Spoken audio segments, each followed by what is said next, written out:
नमो बुद्धाय दोस्तों, आज हम एक ऐसी प्रेरणादायक कहानी लेकर आए हैं जो आपको जीवन में धैर्य और क्षमा का महत्व सिखाएगी। ये कहानी है गौतम बुद्ध और उनके प्रिय शिष्य पूर्ण की।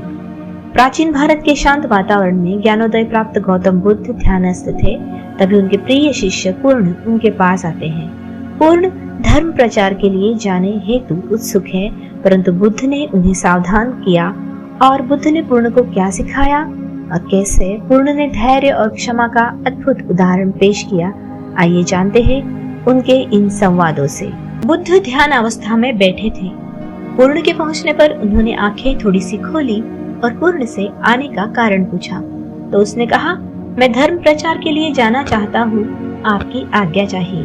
बुद्ध मुस्कुराए और कहा, पूर्ण, धर्म की राह बहुत ही मुश्किल है। तुम लोगों को अच्छी बातें बताने जाओगे और लोग तुम पर नाराज होंगे। हो सकता है कि अपशब्द भी कह दे। इस पर पूर्ण ने कहा, कोई बात नहीं तथागत, मैं ये सोचकर उनकी बातों पर ध्यान नहीं दूंगा कि उन्होंने अपशब्द ही कहे, पिटाई तो नहीं की। बुद्ध बोले, हो सकता है कि कुछ लोग हाथ उठा दे। पूर्ण ने कहा, तब मैं ये सोचकर उन्हें क्षमा कर दूंगा कि उन्होंने मुझ पर शस्त्रों से प्रहार तो नहीं किया। इस पर बुद्ध बोले, हे पूर्ण, हो सकता है कि कुछ लोग तुम पर शस्त्रों का भी उपयोग कर ले। पूर्ण ने उत्तर दिया, तब मैं ये सोचकर उनके प्रति कोई प्रतिकार की भावना नहीं रखूंगा कि उन्होंने मुझे मारा, पर जान से तो नहीं मार डाला, मुझे जीवित तो छोड़ दिया। बुद्ध ने फिर कहा, और यदि तुम्हारे प्राण ही ले लिए तब?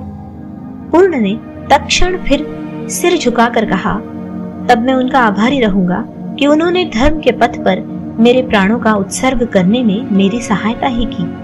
मैं उनके प्रति कृतज्ञ रहूंगा। तब बुद्ध ने आंखें खोली और आशीर्वाद देकर अनुमति दी तथा पूर्ण से कहा, अब तुम धर्म प्रचार के लिए पात्र हो शिष्य।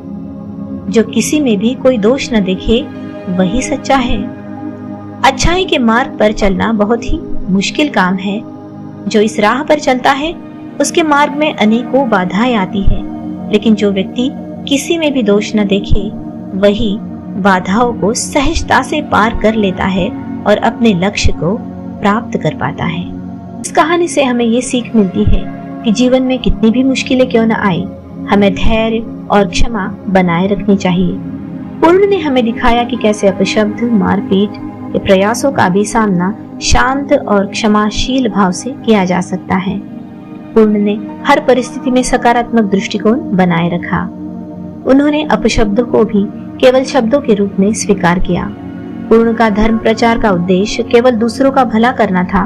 उन्हें न तो प्रसिद्धि चाहिए थी, न ही धन। वे केवल लोगों को सत्य का मार्ग दिखाना चाहते थे। कहानी आपको कैसी लगी? अपने अभिप्राय जरूर बताएं। बुद्धम नमामि।